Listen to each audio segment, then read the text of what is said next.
안녕하세요. 이제 막 돌진한 아들 하나를 키우고 있는 여성입니다.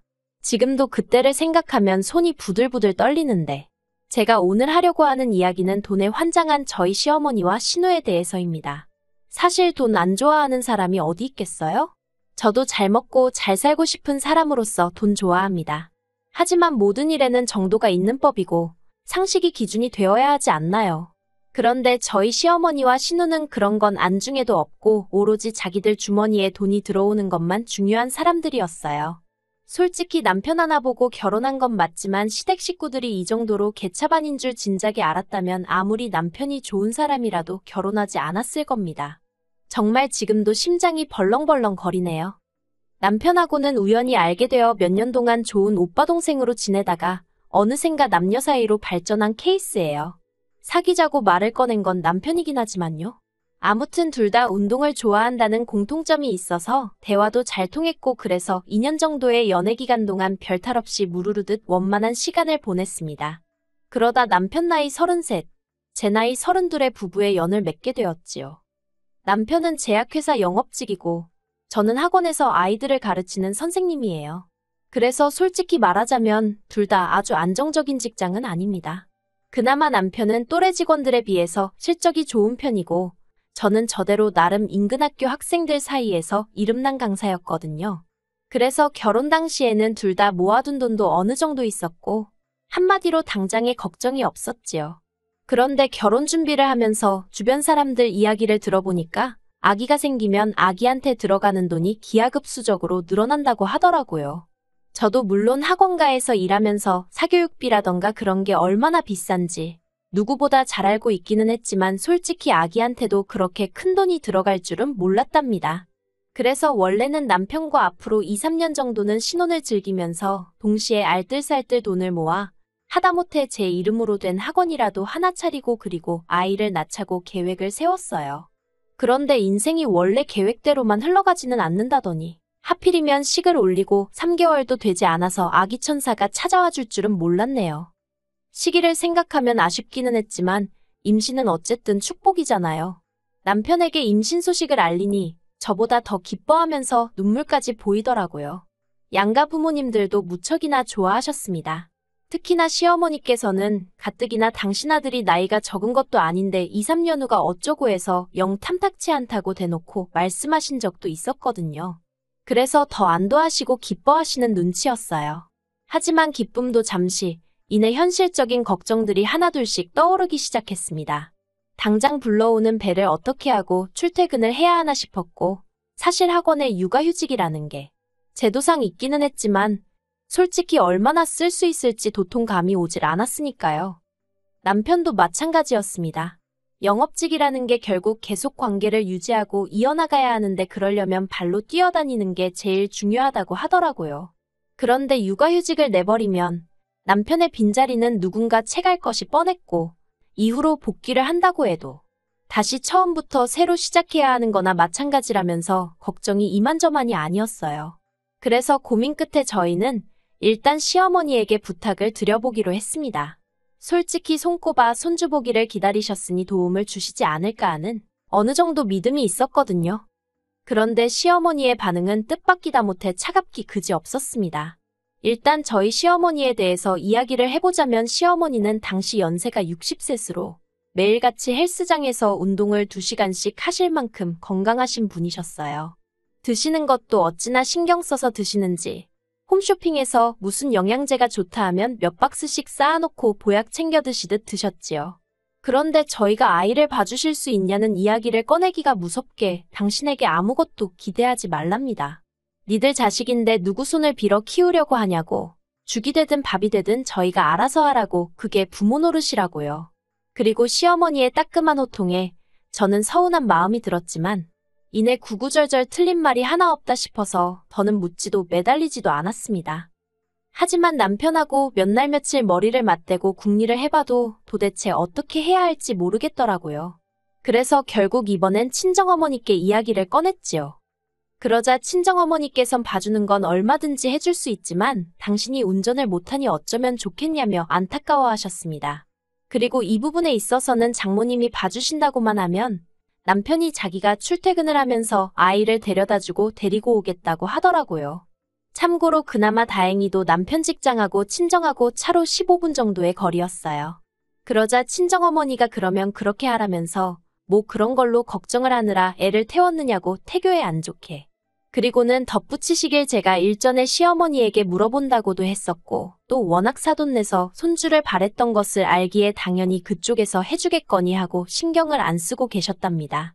그래서 아무튼 진작에 말하지 그랬냐며 이제 그런 건 신경 쓰지 말고 즐거운 생각만 하라고 하시는데 저도 모르게 눈물이 왈칵 쏟아지더라니까요. 그리고 시간이 흘러 저는 건강한 남자아이를 낳았습니다. 이때도 물론 양가로부터 넘치는 축하를 받았어요. 하지만 이렇게 비교하는 게 솔직히 올바른 일은 아니겠지만 저도 사람이다 보니 눈에 보이는 게 있고 귀에 들리는 게 있잖아요. 친정에서 해주는 축하와 시댁에서 해주는 축하에는 많은 차이가 있었습니다. 일단 친정부모님은 아이도 아이지만 제 몸 상태를 무척 염려하셨기에 산후조리원은 돈 아낀다고 싼 데 가지 말라며 현찰로 300만 원을 주시더라고요. 더 주고 싶은데 당신들도 여유가 없다며 오히려 미안해하시며 말이에요. 그런데 시댁에서는 애기 내복 2벌 사주고 끝이었습니다. 그리고 이때도 하시는 말씀이 애는 어차피 빨리 크니까 좋은 거 해줘봤자 기억도 못한다나요. 게다가 그게 끝이 아니라 애 보러 오느라 새벽부터 서둘러서 너무 피곤하다며 병실에 누워있는 저와 그런 저를 돌보는 남편에게 돈을 요구하셨습니다. 당신은 집에 가는 길에 시아버지랑 신우랑 장어라도 사 먹고 들어가야겠다면서요. 그러니까 그때는 그 순간 저희 남편도 화가 났는지 사람 쪽팔리게 하지 말고 그냥 가시라며 큰 소리를 내대요. 친정부모님 덕분에 2주에 500만 원짜리 제 기준에서는 정말 럭셔리한 산후조리원에서 몸을 추스리고 그렇게 집에 돌아왔습니다. 그리고 학원 원장의 배려라고 해야 할지 한 달 정도의 휴가를 받아 제 예상보다 좀 더 휴식을 취할 수 있었지요. 그리고 학원에 복귀하면서 계획대로 친정어머니가 아들을 봐주기 시작하셨습니다. 참고로 친정어머니께는 한 달에 100만 원씩 드리기로 했는데 사실 저도 남편도 너무 잘 알고 있었어요. 애 봐주는 소위 이모님들 시세에 비하면 터무니없이 적은 돈이라는 걸요. 하지만 친정어머니는 물론이고 친정아버지도 오히려 손자랑 시간을 보내게 돼서 좋다며 돈은 무슨 돈이냐고 절대로 안 받겠다 하시는 걸 설득하여 간신히 100만 원으로 합의를 봤네요. 대신 남편에게는 미리 당신이 알다시피 친정부모님이 너무 적은 돈을 받겠다 하시니 두 분 생신이나 명절에 용돈을 좀 더 넉넉히 챙겨드리겠다고 했습니다. 남편도 흔쾌히 그렇게 하라고 했고요. 그리고 이후로 한동안은 아무런 문제가 없었어요. 남편이 시댁 식구들 앞에서 그 이야기를 하기 전까지는 말이지요. 그날은 시어머니의 생신이라서 저희 애도 데리고 시댁에 갔습니다. 그런데 시어머니께서 저희 애를 보자마자 애가 왜 이렇게 말랐냐며 피죽도 못 얻어먹은 것 같다고 그러시는 거예요. 참고로 당시 태어난 지 7개월이었고 체중은 9kg 가까이 나가고 있었습니다. 또래 평균치보다 많이 나가면 나갔지 절대로 적은 수치가 아니었어요. 그리고 남편도 그런 시어머니의 말도 안 되는 억지가 어이가 없었는지 애를 무슨 천하장사로 만들 것도 아니고 이상한 말 좀 하지 마시라며 면박을 주대요. 그리고는 남편이 장모님이 얼마나 애를 잘 봐주시는지 아냐고 먹는 것도 그렇고 입는 것도 그렇고 장모님 없었으면 정말 큰일 날 뻔했다면서 시어머니를 슬며시 흘겨보는 걸 제가 봤어요. 그러니까 시어머니가 니네가 돈을 한 200씩은 주냐 하셨고 남편이 200은 무슨 100밖에 못 드려 하고는 대답을 했는데 한마디로 그게 낚시였던 거예요. 시어머니가 눈을 진짜 튀어나오겠다 싶을 만큼 동그랗게 뜨시더니 아니 무슨 손잡아주면서 진짜 돈을 받냐고 화를 내셨습니다. 그리고는 저희더러 니들 나한테 부탁할 때는 돈 얘기는 안 했잖냐? 하시대요. 아니 돈 이야기 할 틈을 안 주신 건 시어머니셨는데 말이지요. 남편이 그런 시어머니더러 그럼 당연히 돈을 드려야지 안 드려? 일주일에 5일씩 애를 봐주시는데 엄마는 아예 봐줄 생각도 없었으면서 이제 와서 왜 난리야? 하고는 순식간에 서로 간의 오가는 언성이 높아졌습니다. 그리고는 시어머니 생신이고 뭐고 남편과 저는 먼저 집으로 돌아갔지요. 그런데 이튿날 시어머니에게서 연락이 왔습니다. 당신이 곰곰이 생각을 해봤는데 친정에다가 100만 원씩 주고 애를 맡길 거면 차라리 당신에게 맡기랍니다. 대신 당신은 150만 원씩 달라는데 그 이유가 집에 신우도 있으니 여자가 둘이니까 150을 달래요.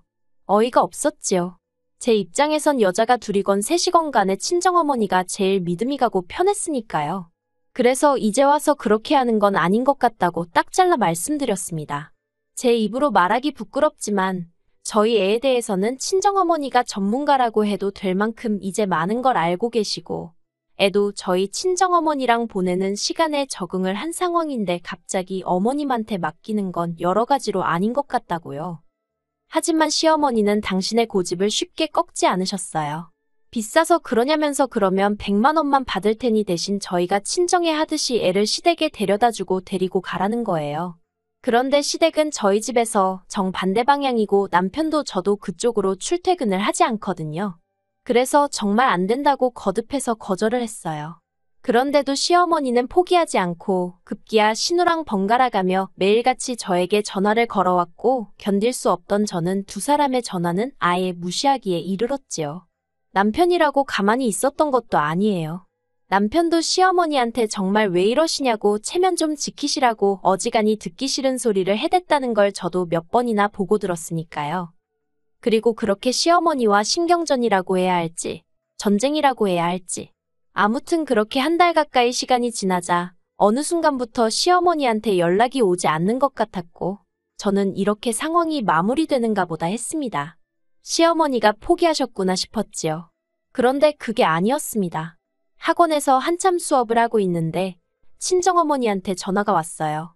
친정어머니는 제 학원 스케줄을 잘 알고 계셨기 때문에 웬만한 일이 아니고서는 절대로 제 수업 시간에 전화를 하시는 일이 없으시거든요.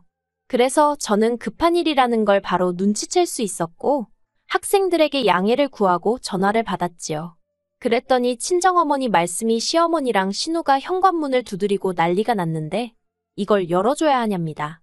어이가 없어서 지금 누구랑 계시냐니까 혼자서 애 보고 있다고 하시길래 절대로 문 열어주지 마시라고 했어요. 그리고는 바로 남편에게 전화의 상황을 알렸더니 남편이 미치겠다면서 자기가 바로 가보겠다 하대요. 저는 아무리 그래도 수업은 마쳐야 하는 상황이었기에 전화를 끊고 20분 정도 있다가 출발을 했고요. 정말 제가 무슨 정신으로 운전을 한 건지도 기억이 안 날 만큼 밟아서 친정에 도착했어요. 그리고 제가 보게 된 광경은 가관도 아니었습니다. 남편이 먼저 도착해 어느 정도 상황이 정리가 되었던 걸 감안하더라도 친정어머니는 제 아들을 끌어안고 벌벌 떨고 계셨고 시어머니와 신우는 문을 삭히지 못하고 있었어요. 제가 도대체 이게 다 무슨 행패냐고 소리를 질렀더니 시어머니가 네가 먼저 내 연락도 안 받고 무시하지 않았냐며 할머니가 손자 데리러 왔는데 무슨 문제라도 있냐입니다.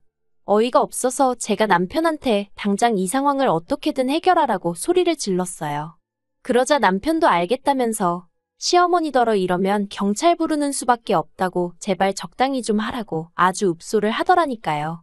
그런데 옆에 있던 신우가 딴에는 논리적으로 설득이라도 하려고 들려던 건지 자기들이 다른 뜻이 있어서 그러는 것도 아니고 사돈도 피곤하고 힘들 거 아니냐 그러니 이제는 자기들이 봐주겠다는데 왜 무조건 싫다고 하는 거냐며 어줍잖게 저를 달래려드는 게 아니겠어요.